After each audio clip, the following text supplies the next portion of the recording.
Under the Radar, bringing movies and people together, one frame at a time.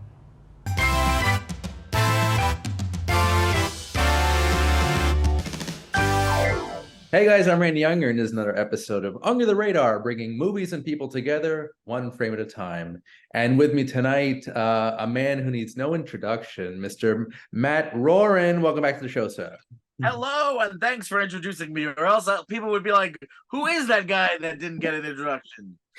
Yes, you are the man, the myth, the legend. So thank you so much for being here tonight.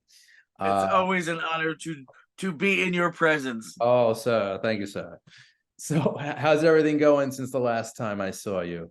I mean, it's been a week. It has been a week. It was the holiday week, which is a busy week. It was it's very heavy. Had a kids for 5 days straight, which I'm Hmm. not used to accept in the summer, but Okay. I felt much like Paul Giamatti in the Holdovers. Now Yes. looking Nice. after these rascals. I love Um, the great metaphor there, or it's a simile.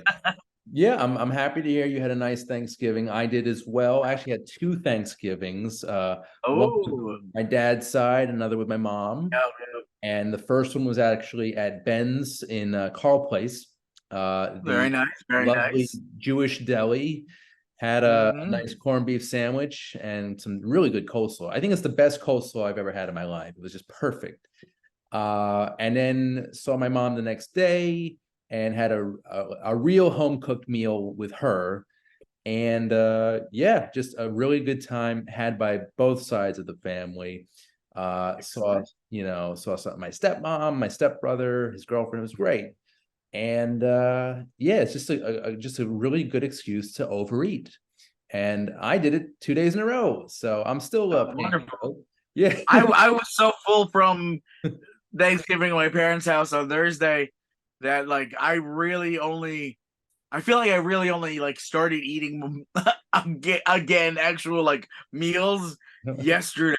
Yeah. It held me over for a while, which was also annoying because the kids were the second we got home from my parents' house, they were like, "We're hungry," and I'm like, "How? How?" Yeah. So Definitely still yeah, have some leftovers in the fridge, and that'll be my. same. I was actually just having some of my mom's matzo ball soup, Oh, which lovely. she made extra containers for me to bring home. So Lovely. Very good. Yeah. I still have some breaded chicken in the fridge, courtesy of mom. Really good stuff. The best food. My favorite food is her food, her home cooking. oh So yeah, yep. so good. Well, that's great, man. Very happy to hear that. And yeah, you did mention the holdovers, and that is our primary review of tonight.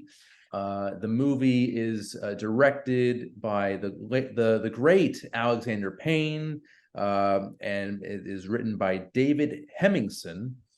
And this film takes place in the early 70s at a boarding school in New England, where a handful of students basically have nowhere to go for the holiday season. So they are basically sequestered at this school. They are being supervised by a very curmudgeon of a teacher in Paul Giamatti. And the things that happen at this school and outside of the school, all under Giamatti's watchful eye. It gets a little crazy. This movie, it's a return to form for Payne, who, he has a fantastic career going back to 1996. He did a Citizen Ruth, that was his first feature. So he's really evolved and just into such a great filmmaker. And in going back and seeing all of his films, starting with Citizen Ruth, he has officially become one of my absolute favorite filmmakers. So I'm very excited to talk about the holdovers and Payne's filmography. But first, Matt, what were your thoughts of his latest? Oh, I loved it. It's it's one of those like perfect like feel good like comedies without being like cheesy. Like it's so well balanced in like reality, but it's like I mean even it's like there's you have sad moments, you have happy moments. It's all in there.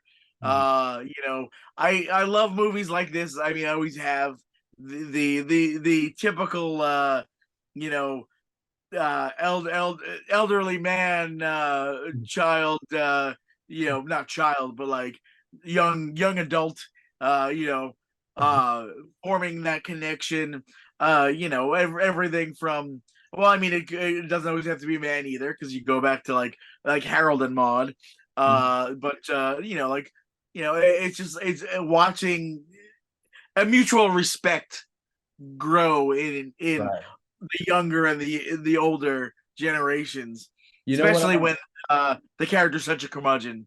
This movie, it feels, I mentioned this movie a lot in the past, but this reminds me so much of Wonder Boys. It's not even funny. Yeah, And yeah.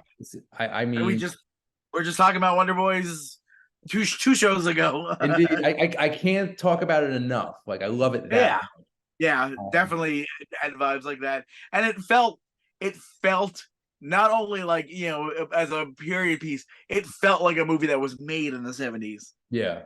Like it felt like, a movie like The Graduate, or Harold and Maude. It had that like that The kind of humor. grittiness. Like everything was of the time. So Right. it wasn't, 'cause a lot of times in a period piece, you'll get a lot of like quippy dialogue that's very modern. I Mm, feel like this was written like it was written in the 70s. I yeah. I I really respect uh that, precise, Mm. keeping it in that frame. And I think it even starts with the opening titles. Like it feels like it's from the 70s. Like you get the same kind of titles that you would get from a 70s film. There's Yeah. also Oh like, yeah. I mean, everything was and 70s. even the picture quality, it's kind of grainy and Grainy. Yep. kind of washed out, and a lot of browns and earth tones. Oh Which yeah. And He also nailed it. the soundtrack is also worth mentioning. Definitely takes you to the Yes. period. Oh, soundtrack is incredible. Yes. You have all, your classics, your Cat Stevens and such. Uh, Funny story. Someone actually came out of that movie at the cinema and said, "Man, the music you guys listen to these days is so weird." Uh-huh. And we're like, all those songs are from like when you were a kid. And Yeah. he's like, "What?" I was like, "How have you not heard Cat Stevens?" Right, right. Like, it's like, what? It's all good, and I love it. I Yeah, mean, I was not around during the 70s, so I'm assuming it was yeah, true to the period. And just yeah. there's a great scene with one of the characters played by Davine Joy Randolph. Mhm. Basically, she's at a party with Giamatti and the actor who plays Angus, and she's in charge of the music. And she's playing like really cool, soulful stuff, and nobody's like appreciating it. And she's like, "Back off! This is music. This is real music." Yeah, yeah, yeah. I love She that puts scene. on like some old like swing music and big band stuff. And I was like, what? Yeah. But I want to mention I mentioned Randolph. She was fantastic. She's already been so nominated. She's been nominated for a few awards so far, and I definitely see an Oscar nomination in her near future. yeah, yeah. I would She, like to see her win. I mean, she yeah, was she was fantastic. stole the show, in my opinion. Um, Yeah, no, I mean, it's her performance was an integral piece of this puzzle. Indeed. And newcomer Dominic Sessa, who I am not familiar with at all, really, aside from Yeah, this film. I've never seen him in anything that I know He, of. he was great too. Yeah, I really like. I couldn't really take my eyes off him. He was like kind of just magnetic. He like has kind of yeah. this star power, and all the other Kind of whole. reminds me of how, like, when Anton Yelchin first started, he Yeah. had that kind of like, where you're like, I don't know this guy, but I want to know this guy, and Yes. then we did. May There he you rest go. in peace. May he rest in But peace. He had a short but brilliant career. yeah, Hopefully, Dominic Sessa will have a longer career it's than long. that. I see like superhero movies in his future. Oh Uh, yeah, of course. plenty of I'm runs. hoping he's one of those guys that'll turn it down. Like, Yeah, we'll see. We'll see. But yeah, he was great, and of course, course, we've got in the middle of it all, Paul Giamatti, the incomparable Paul Giamatti, I should say. And this is his first collaboration with Alexander Payne since Sideways, Sideways. which was almost 20 years ago, which is insane that it's taken them 2 decades to get back together. And it's like no time has passed, really. Oh yeah.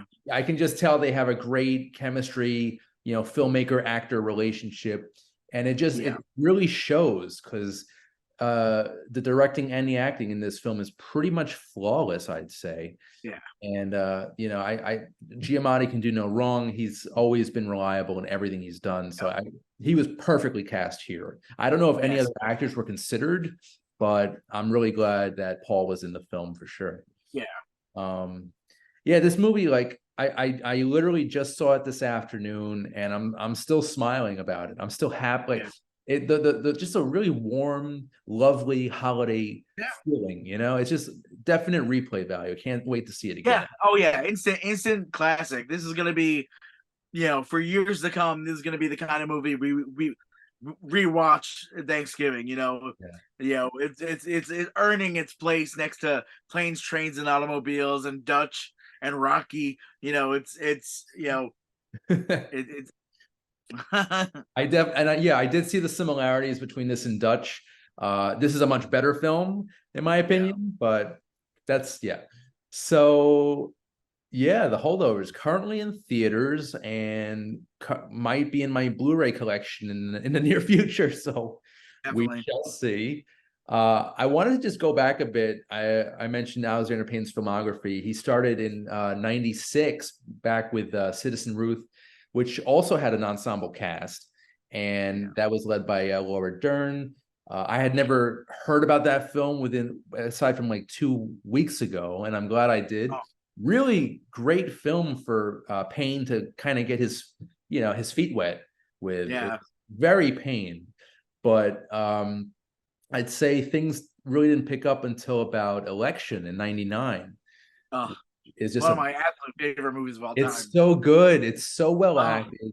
That movie, the second they released that Criterion, nice. I went out and bought a new copy because I was like, I absolutely love it. Like the performances in that movie. Like, I mean, that to me, that is like Reese Witherspoon's definitive film.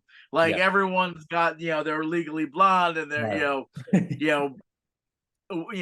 everyone, different periods of her, but like that movie, like when I think of her, I think that movie.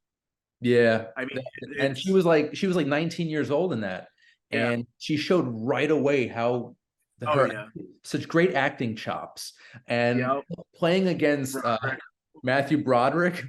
They were just so good together, and even Chris Klein, totally oblivious role, but just a fun movie, quintessential dramedy. I think Payne is the master of the dramedy.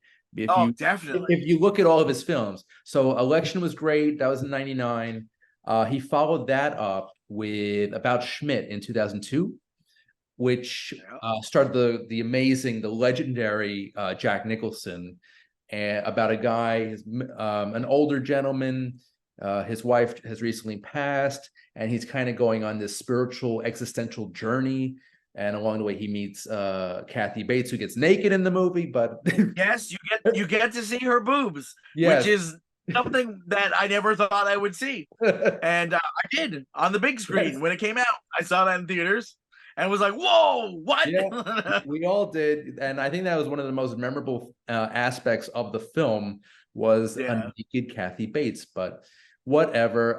It is a very good film. It's a very it's a very subtle, a very subdued film with an understated Jack Nicholson, who is kind of just this older gentleman who's going through life like, whatever, okay, what's next, kind of a theme in many of Payne's other films. And so that was 2002. 2 years later, in 2004, he would come up with probably my favorite Payne film, Sideways, which is the first time he worked with Giamatti. And this film, like, I rewatched it about a week and a half ago, and it gets better and better, just like a fine wine. It's aged is like a fine wine. Yes. Indeed. And I, it is so good, and the performances are like perfect. oh Uh, yeah. I mean, anything with Thomas Hayden Church, you've got my attention. Pretty much anything with any of them, you've got my attention. I mean, I love the entire cast, but yeah, I do have a big fondness for Thomas Hayden Church. I just love his delivery. I just love it because he's got this way of being subtle and over the top at the same time. I yeah. don't know how he does it, but ever since Wings, I've been in love with this man. Wings. I did not think I'd hear a Wings reference tonight, but okay, Oh yeah. I'm open to it. That's awesome. Yeah, I love Hayden Church. Even in like smaller roles, like George of the Jungle, he played the villain in Oh that. yeah. He was actually nominated for an Oscar for Sideways, which he Oh, definitely deserved a nomination. Glad he got that. But this movie is so good. It's not just funny and heartfelt, but you actually learn about wine. yeah. I've never been a wine guy, but this movie kind of makes me want to go to a vineyard. I don't know. Everything I know about wine, I know from that movie. That should be on a Anytime, t-shirt. like, well, it's funny at work too. Of like, I'm in the cafe and someone asks for a Merlot, and it's like, what's the first thing that comes into your mind when you hear Yeah. someone talk about a Merlot? No effing Is Merlot. exactly. There you go. So that is Sideways, guys, and that is my personal favorite Payne film.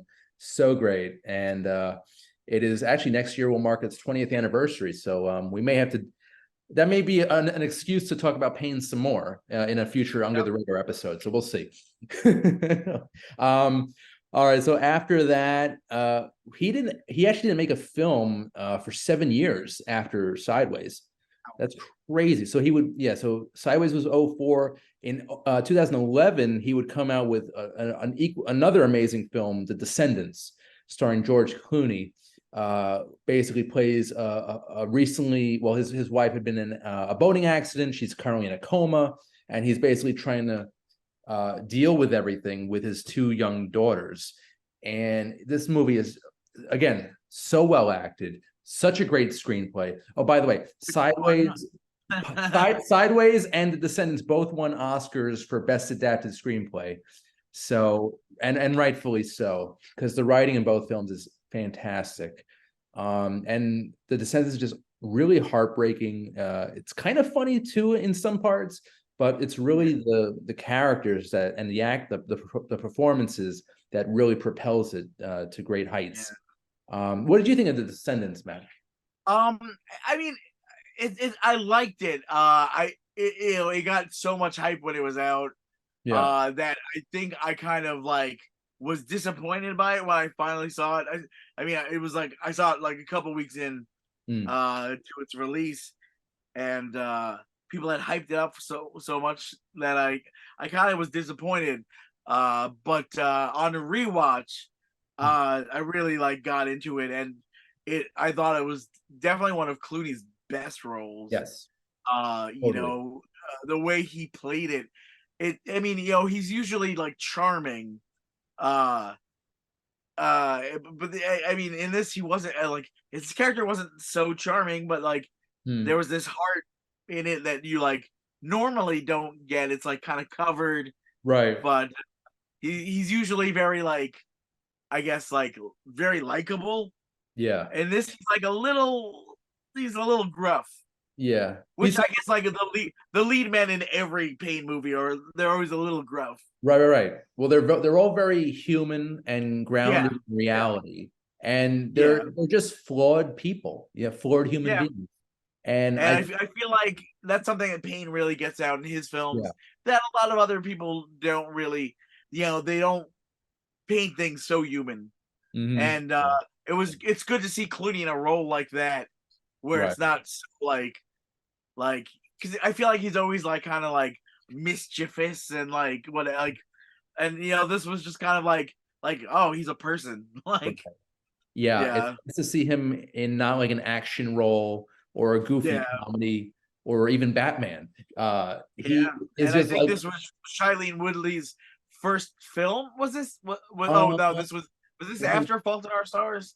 this came out.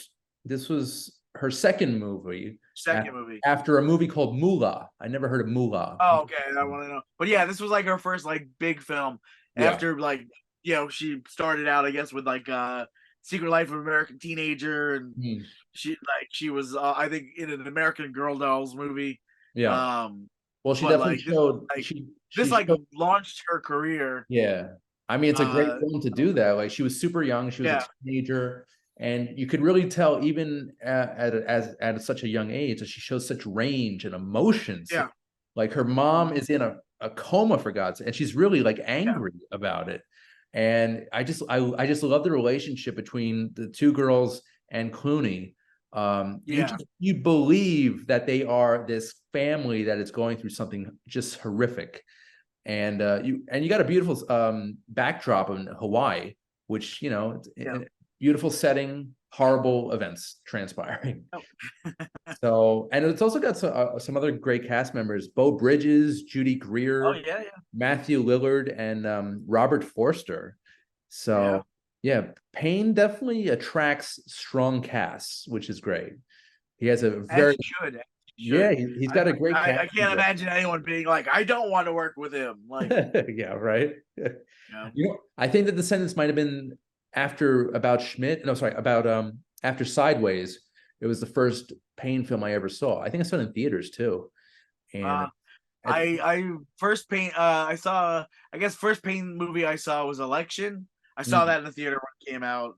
cool. Uh, I've seen every one of his movies in the theater since then, except for Downsizing. Huh. Which is we're gonna get to that in just a Yeah. minute. Before that though, we have a much better movie than Downsizing. We have Nebraska from 2013. Holy moly! Yes. Oh, you know, Now, I okay. might say that this is my favorite Oh, Payne really? movie. Well, let me just give. I just rewatched this one recently too. Yes. God, I love this movie. Now, for those who don't know Nebraska, this is it was shot in black and white, and it stars the great another legend, Bruce Dern, as Yeah, another curmudgeon, actually, yeah, yeah, older gentleman who thinks he's won the lottery. So he basically wants to travel a great distance to retrieve his prize money, and he basically he and his son, played by a great Will Forte, they embark on this road trip to go get the money. And a lot of crazy stuff happens along the way. They encounter some family members. There's one of Dern's old buddies is now, it's like an awkward situation. They all basically want a cut of his money, and there really isn't any money. It's just like kind of a it just doesn't make any sense what he's doing. He's just which of course Forte tells him in the very beginning right. is like this is a publisher's clearinghouse letter. Like Yeah. this is garbage. It's garbage. And then he's old, and then he finally breaks down. He's like, "Fine, we'll go get this money." Right. You know, He wants to make his dad happy in this yeah, ludicrous yeah, plot. And he's a good son to do that, it's really sweet. yeah. And I don't think Bruce has ever been better, really. I mean, he's done Oh some no, great he was top of work. his game in this movie. Yeah. You know, Yeah. yeah, and Forte. I mean, for a dramatic role, Hmm. it's like you usually don't get to see him in a role that's not a goofy dumbass comedy, and he was. Right. Also, June Squibb plays Bruce Dern's. Oh, the mother. Yeah, She was and incredible. she was actually Jack Nicholson's wife in About Schmidt. Right, yep. So there you go, full Yeah. circle. She's always great. She is She's one great. of the yeah. And Odenkirk's in this movie too. That's Bob right. Odenkirk. And Yeah, Stacy great Keach. cast. So you got the Yeah. great Oh, Stacy Keach. This movie is just fantastic. And yeah. the fact that it was shot in black and white, it just makes it all the more impactful, in my opinion. Yeah. It just Yeah. adds to the quality. I kind of wish more filmmakers would do this. Yeah. Oh, it's good to see every so often someone do it, and we get maybe like one movie every like 2 or 3 years that someone does that, but Right. now Yeah. Nebraska worked on every level. Yeah. I was that 20? What year was that? 2014, 13. 13. Yeah. But yeah, like I definitely remember that being one of my favorite movies of the year. Was that also the year that Inside Llewyn Davis came out? Yes, it was actually. Oh, good Yes. year. So Good year. those two movies like were my like top two. I was like, oh my god, like, Yeah. and You then know, I could be mistaken, but I think the Joaquin Phoenix movie Her, it might have come out that year too, or a year after. or might have, yeah, it was around then too as What well. a great period. But yeah, oh So yeah, good. But yeah, Nebraska's up there for me too. Definitely top five Payne films for sure. Now, after Nebraska, he went on to do a film 4 years later called Downsizing. Now, this movie, it's a strange one, and it's basically a drama, another dramedy, but this is it's kind of more of a quirky, weird sci-fi dramedy with Matt Damon as a average Joe who finds out about this new shrinking technology. And basically, if you're shrunk, you get to live in this like dollhouse community where everything is like unlimited food, unlimited pleasure, and things get a little strange, as do with most Payne films. I'm not a huge Matt Damon fan. It would have been cool to see George Clooney in this, or even Giamatti, but it's a strange film. Matt, I believe you have not seen this one. yes, this is the one I've not seen. Out of all of Payne's films, Out of all of his films, I believe this is the only one I have not seen. okay, Yeah, and then besides Citizen Ruth, the only one I didn't see when it came out theatrically as well. Um, but yeah, it's one of those things. It just kind of it came out at a I think at like a weird time where like I just didn't have the time to go see it. We didn't okay, show them because we usually we would get the paid movies at the theater. This one we did not get. okay. I think we had passed on it. Oh. I think our directors were not interested in this film. Huh. You can play anything sci-fi they pass on. So Yeah. um, It's a weird one for sure. But it's got so a great, yeah, because it's like, yeah. and it's funny because since I've been working there, I mean, Sideways was a little bit before I started working there, but I remember it being huge there. Yeah. Uh, Descendants did incredible for us. Nebraska did incredible for us. Holdovers right now is doing amazing. It's third week in, and we're still selling out shows, which Nice. is it's doing better than any movie we've had since Banshees of Inisherin. So Wow. All it's right. it's really pretty good. And that's a good indicator for the award shows for sure. A good Yeah, predictor. I yeah. love that. I love that. So But yeah, downsizing just kind of did not hit my radar really. I knew it existed, and then I was like, I will see this eventually, yeah. but it just hasn't happened yet. Okay. Well, it's not a great one, but it does have a good cast led by Damon. We also have Christoph Waltz, Hong Chow, who's actually the best part Oh, of the movie. She plays nice. a Vietnamese woman who basically gets involved with Damon's character, and just really strange plot with interesting twists. Yeah, she's great. I mean, Yeah, two of my favorite movies last year: The it was Menu great. and The And Well. the whale was amazing. What was the other one that she was in? Menu. Oh, oh man, yes, I love that one.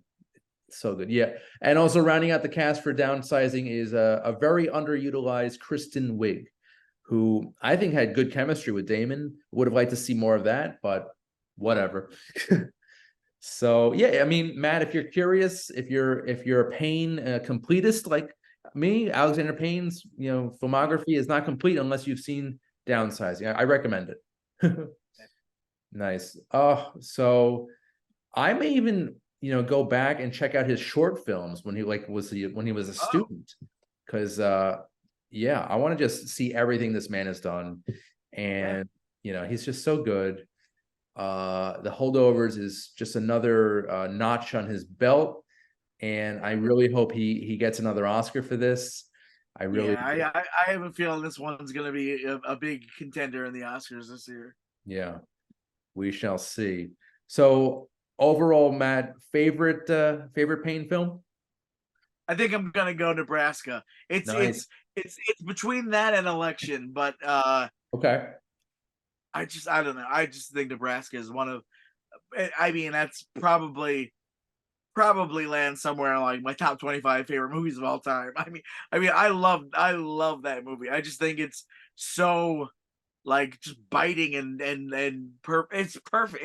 It's a perfect film. Are you talking about Nebraska or Election? Nebraska. Nebraska, I mean, yeah. Election is definitely like high up there, but like I think Nebraska. I'm gonna say Nebraska. All right. No, yeah, and a perfect movie to watch with your dad, I'd say. Just so you can share in the awkwardness and the tension and everything that goes along with a father-son relationship. But yeah, Nebraska's up there for me too.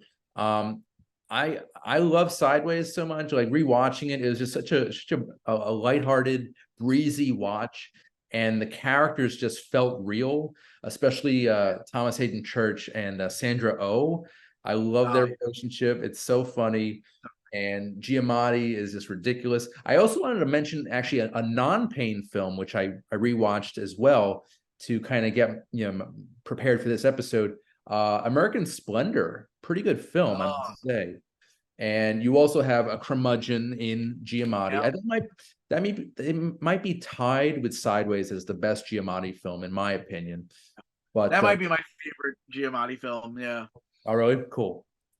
I like yeah, So yeah, Giamatti. I think he's gonna get a nomination. I hope he does. We still yeah, have some time left in the year. Hopefully, we'll yeah. get other great performances. And so far, kind of a weird year for film, but some Is it? strong performances so far. I think the Holdovers is going to do very well for the award Yes. shows. Um, Oh yeah, so Sideways is up there. I love The Descendants. It's depressing yet really well acted and kind of funny. And About Schmidt, a movie you don't really hear about often. Yeah. It's really well acted. A nice later Nicholson performance, and yeah, just really good stuff. So yeah, Alexander Payne is now officially one of my favorite filmmakers, and I cannot wait to see what he's going to come up with next. But right now, The Holdovers is in theaters. It'll And have to hold you over. hey, hey now.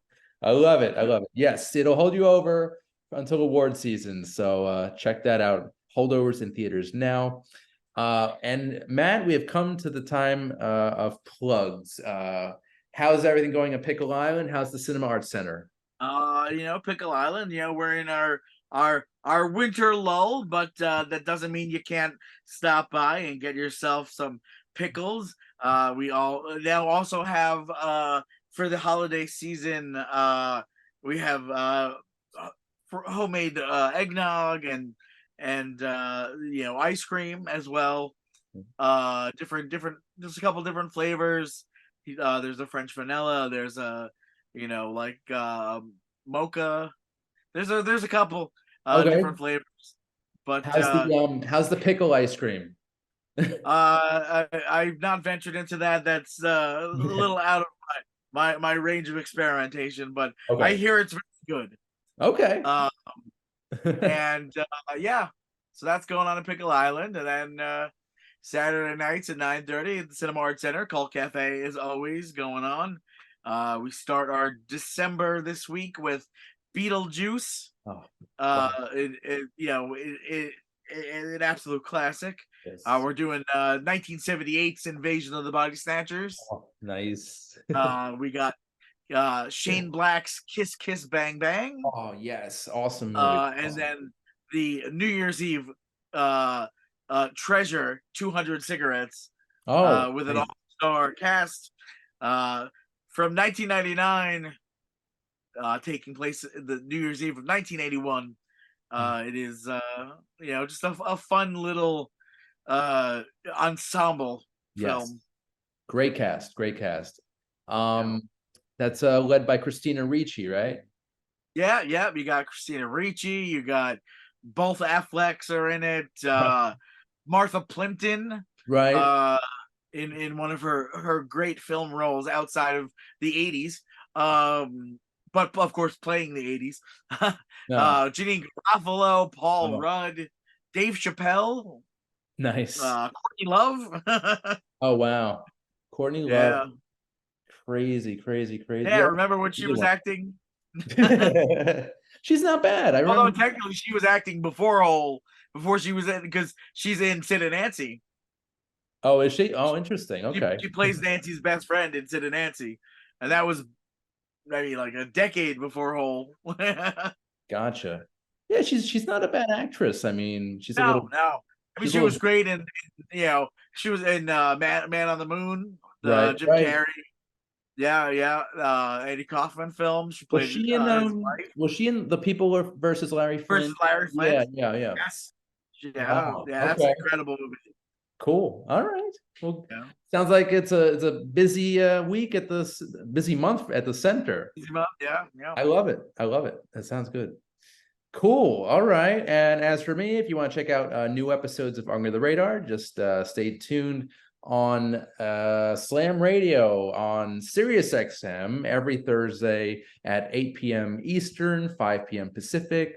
Also, to see the video version of Under the Radar, tune into Manhattan Neighborhood Network every Monday at 11 a.m. Eastern, 8 a.m. Pacific. And as always, feel free to subscribe to the Under the Radar YouTube channel and share the love. Mr. Roran, thank you for tonight, sir. This was great. Always a pleasure. Yes, sir. Alexander Payne would be very proud of us tonight. And everyone watching and listening at home, this has been Under the Radar. I'm your host, Randy Unger. Under the Radar, bringing movies and people together, one frame at a time. We'll see you next time, guys. Take care. Under the Radar is brought to you by Magnitude Jewelry. Add a 2 to match your attitude. Patent pending, interchange genuine gemstone and crystal EMF protection jewelry. For more information, please visit magnitudejewelry.com/gemgirl or call 718-268-6634.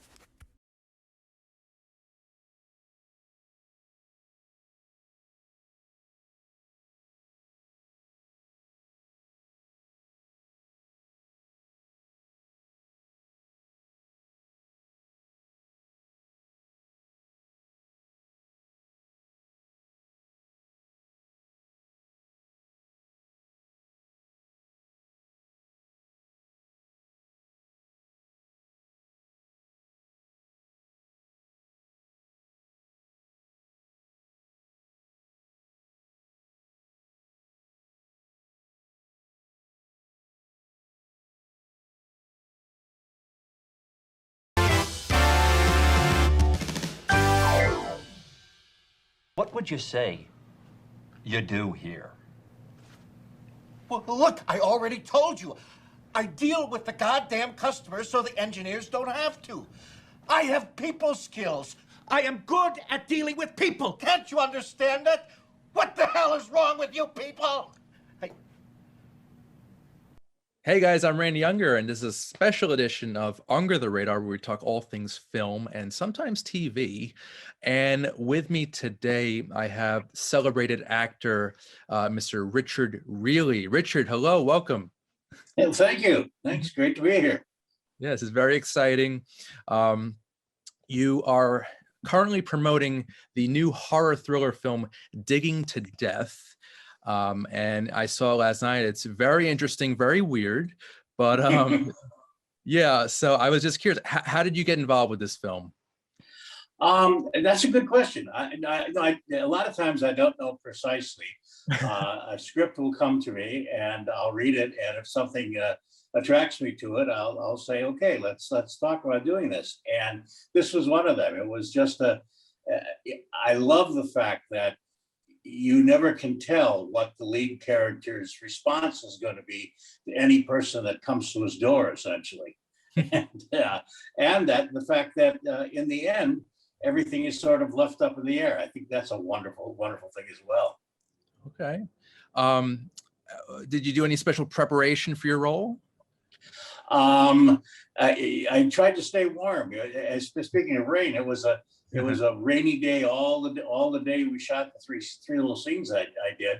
So that's real mud, and that we're working in, and it was by the end of the day, we were pretty well covered in it. Okay. So, and speaking to that, what were maybe some of the challenges you faced on set? Well, obviously they couldn't have a large hole, and so everything was sort of faked in this 1 yard, and but they did an incredible job of it, and then you got to hide all of the real equipment, but also as he got more victims, there were more cars and trucks that needed to be hidden as well. So that was kind of fun. That was fun too. Okay. And speaking of fun, it seems like it was a fun atmosphere to work in. It was. It was a great group of people, and everybody. I find that this is often the case on a horror film, that when you're dealing with kind of gruesome and grotesque things, that when they call cut in a scene, that everybody sort of, in order to relax, it gets, the humor kind of builds up, and any set, the kind of camaraderie that happens when you're making a film together, it really balances what you're doing with what the atmosphere is like. Yeah, I can imagine with a horror film, and this is sort of a horror comedy too. So there's kind Definitely. of a very unique blend of genres here, and I can imagine that being a lot of fun to work in. It was terrific. Do you? I know you've done pretty much everything, every genre, so to speak. Do you look forward to working in horror particularly? It was interesting. I had never done horror or even had gotten auditioned for a horror film until this young kid that I had done a short for called what was it called? Road Rage Rehab, I think it was called. And he called me up and he said, look, we're doing this horror film. Have you ever considered doing this? I've been waiting for somebody to give me an opportunity. He said, well come and meet the director, and we'll talk about it. And it turned out to be Hatchet. And it was such a wonderful experience working on it.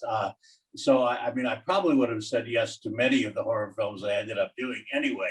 but after that experience, I was more eager than ever to get involved with it. There's something real visceral and primitive about working on a horror film. I could see you being like a psychotic Santa Claus. I did that, close to that. I don't remember what it's called anymore because they kept changing the name. But I played a preacher who kills his family and then runs off and hides in the swamp. When we were shooting it, it was called Dismal because we shot it in Dismal Swamp in Virginia. But and then two businessmen are taking a weekend off and going fishing there, and they accidentally come into his area. And first he tries to scare them off, and that doesn't work. Then he tries to poison them. One of them dies, but the other survives. And so he takes him hostage, and then he's waiting for word from God to tell him what he should do with him. And eventually he wraps him up in a sleeping bag and dumps him in the swamp. And then leaves. And so it was not exactly Santa Claus, but he's supposed to be a good guy. Close enough. And that sounds like a good one. Dismal, is it? Yeah, I wish I could tell you what the title is now. Like I said, they kept changing it till I lost track eventually. And I believe they changed the title. This was originally What's Buried in the Backyard, I believe. I think so, yes. Okay, interesting. That seems to happen a lot. Yeah. Okay. What do you hope audiences take away from Digging to Death? I hope they have a good time, and I think they will. But also, it's the frustration of the main character. He's going through a divorce, and he's moving into a new house, and he just wants to get things settled because he has a deadline that he has to deal with at work, and nothing works out for him. And it gets crazier and crazier, and he just wants to get to the end and deal with the strangeness that seems to be happening to him. And he finds something that he thinks is going to be good for him, and it turns out to be the worst of everything. Yeah. It's like I said earlier, it's a blend of two genres, horror and comedy. And when you get that blend right, then you really have something special. I see a serious cult following for this film. Oh, I definitely think so. Yeah. Yeah. I think Mike and Ford, you put together a wonderful symbiotic relationship, the director and the lead actor. They really figured out a way to make it work. My only complaint, I wish I saw more of you. Oh, well, thank you. I appreciate that. Yeah. Yeah. But unfortunately, there's too many people that need to be dealt with. And so having me hang around too much longer would not work. A good friend of mine, Ken Campbell, plays his ex co-worker that also gets dealt with, and in a much more gory way than I do, although you don't see much of it. And it's the same way. I mean, obviously he could have gone longer, but they needed to deal with him so they could deal with the next person. Gotcha. That's great. That's great. So, like I said, you have an illustrious career. You've done pretty much every genre there is, which is amazing. You've been around for a few decades, and oh yeah. And actually, you were in one of my favorite comedies of all time, 1999's Office Space. Oh my gosh. Yeah.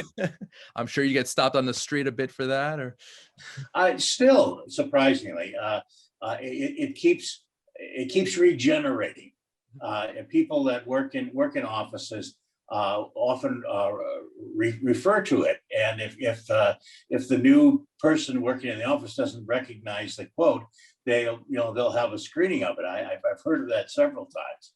And it was a wonderful experience working on it. We had, I think, 30 days in Austin to shoot it, and just a terrific group of people, led by Mike, who was the host, non-Perel. And you were so funny in that. What was your audition process like? How'd you get the role? Well, it was interesting. Mike took a long time casting it.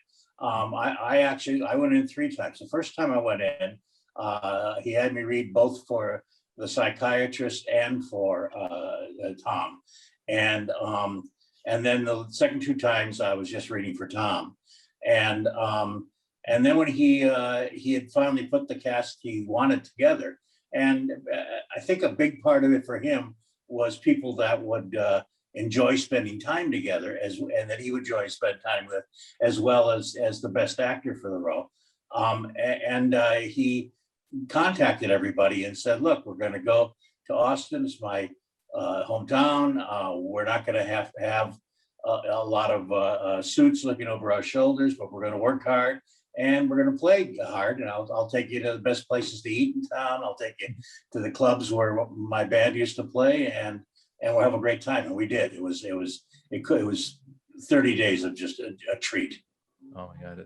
I wish I could have been there for that. Yeah. I was about 14 at the time, and I went with my mom, and it was just such a funny movie. It was so fresh and original and different at the time. Oh, completely. Yeah. Oh, that's and there's a lot of it, it came from Mike's background, but you see a sort of a different side of it, but the same thing in the series that he's been doing. He did that when coming out of college, so he knows exactly what all that's about. And working with someone like that, a true visionary, an artist, yes, Is that something that you look forward to whenever you approach a film or TV show? Oh, absolutely. Yeah. Yeah. When I get a script, the first thing is I read the whole script. I want to see what the story is and what they're trying to do with the script. And that's the first thing. The second thing is who I'm going to be working with, if I can find that out. And it's only the third step is what the role is. But mostly it's about the people that you're working with, and that's it. I've been really fortunate to work with some just amazing people. Yeah, so I looked at your filmography today just as a refresher, and it's really like I'm speechless at your body of work. Well. You were also in one of my other favorite comedies, The Odd Couple 2. Oh gosh, yes. Just curious. Yeah, working with those two guys was was incredible, and watching how they play off each other, and their sense of not only of timing but of presentation, and the ease with which they did everything, and Howie Deutsch kind of pulling it all together. It was really a wonderful experience. But then there were other wonderful people involved with it that I barely had a chance to see because I did all my stuff with them. But I couldn't have been happier about that experience. That was just great. I imagine you have like a scrapbook of all these great memories and moments in your career. Well, only here, unfortunately. No, you should turn that into a documentary or something. That'd be a lot of fun. Well, yeah. On a more of a serious note, obviously we're still in a pandemic where things are opening up, thankfully. What was it been like for you as an actor, as an artist, during the pandemic? What was your process like then? Well, it's been difficult. In February of 2020, I did my last job essentially, and didn't work again until last Sunday. Wow. And I know some things were shooting. I have a friend that is an executive on Station 19, and they shot 18 episodes in the course of it. But it's been really hard. I had a work that I was supposed to do in March that got postponed, and as far as I know, it's still on the postpone. I mean, we haven't done it, but I haven't heard any more about it. I have I think 5 scripts here that I keep working on, hoping that and I keep hearing that we're looking toward a July start date. We're looking toward a September start date, and I'm hoping that eventually things will open up. In California, they're talking about opening the state on the 15th of June. If that happens, that may make it possible to do more things. Even work, had one scene in a small film last Sunday. Like I said, that was the first time I'd worked in almost a year and a half, and even with that, I had to get tested on the day before I could go to the set. Tested when I came on the set. Spent all my time isolated until we actually got to rehearse the scene, and even then was rehearsing the scene with a mask on, and then took it off only to shoot. So that it's created a lot of extra elements that make it more difficult. But they're getting through it. Everybody's getting through it somehow, and like I say, everybody seems to be hoping that by the end of the summer, things will have geared up to the point where we can go back to work on a more regular basis. I really hope so. We need it. Yeah. We need entertainment. We need the arts back in our lives. Definitely. Yeah. Last question. So I'm curious. You're an actor's actor, and I'm curious. What are some words of wisdom you have for people just breaking into the industry?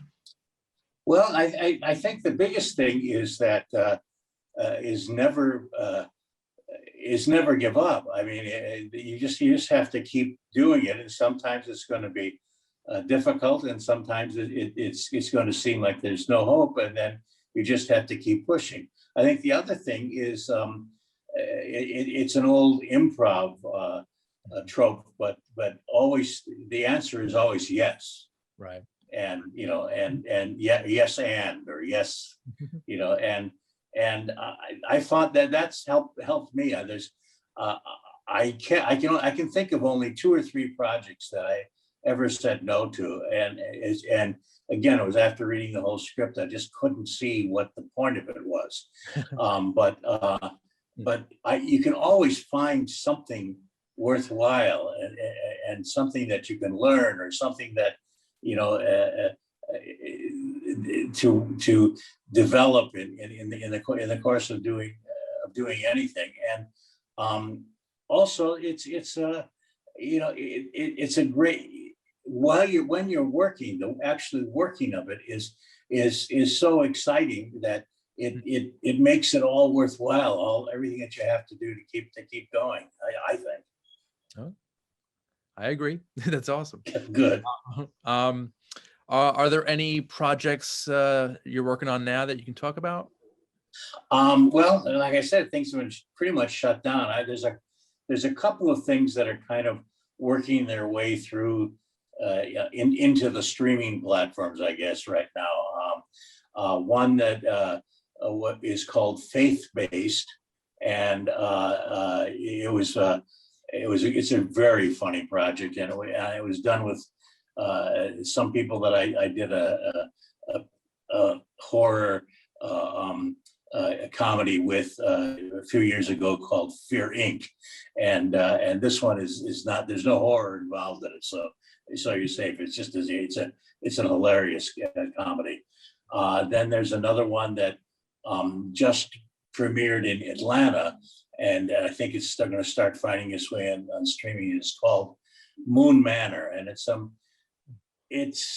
sort of serious, but there's a lot of humor in it. It's about a guy that has Alzheimer's and wants to have what he calls a funeral instead of a funeral. He wants all these people that that have been in his life up to this point to come and celebrate that life.